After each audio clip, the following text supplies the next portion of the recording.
Joining us now is the former special envoy to the Middle East, Jason Greenblatt. Great to see you, Jason. Thanks so much for being with us. Thank you so much for hosting me, and congratulations to President Trump and the administration for yet another foreign policy win.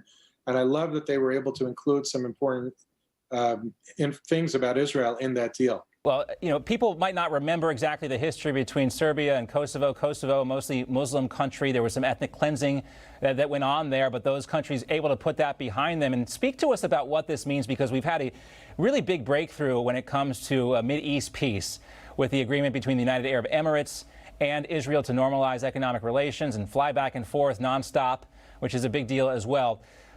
But again, this shows how countries who have previously sparred in the past can come together. And despite all the criticism of President Trump's foreign policy, we do see signs of peace, green shoots of peace in places where they were not expected. Absolutely. And it shows that President Trump's policy and approach has been the right approach. He's not afraid to call a spade a spade. He's willing to be honest and truthful, and knows that you could only build peace on a foundation of truth and a foundation of reality. And the UAE deal is a remarkable deal. It's historic.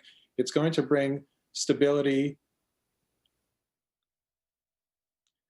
It's going to bring stability to the region. Can you hear me? Yeah, we got you loud and clear. Okay, I was just wondering if you were freezing up, but no, we got you loud and clear. You look great.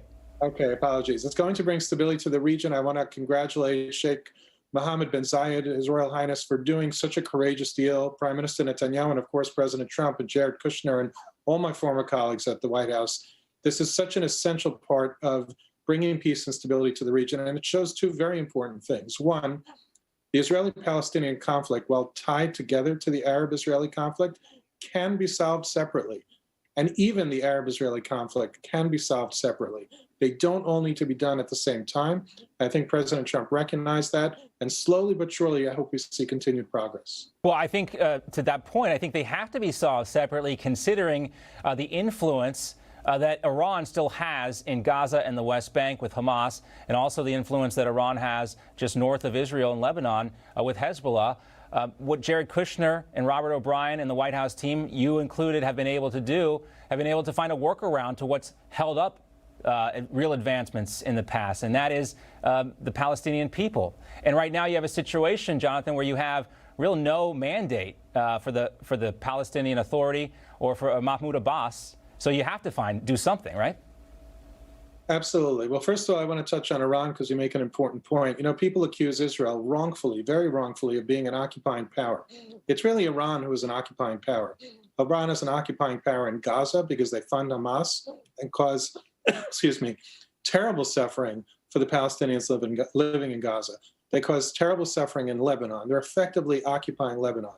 Their reach is all over the place. As far as the Palestinians, people forget that there are two Palestinian leaderships. There's a Palestinian leadership in Ramallah, and there's a Palestinian leadership that is causing the suffering in Gaza. Mm-hmm. Until they get their house in order, there is no peace. Right. People have to accept that. And, you know, obviously the UAE understands this. Other countries do as well. We talked yesterday about how Saudi Arabia is going to allow more air traffic over from Israel over their airspace. We have a little pool running here in the office. And, Jonathan, who's the next Arab country to sign on to this? Well, I can't say, and the truth is I don't actually know, but I do want to point out, as you did, Saudi Arabia should be commended, Bahrain should be commended. They also opened up the airspace. These are such important steps. When we started in the West, I did not think they would be able to get there, and they got there. And I hope to see continued progress. These guys at the White House are working so hard. We need to give them all the credit they deserve.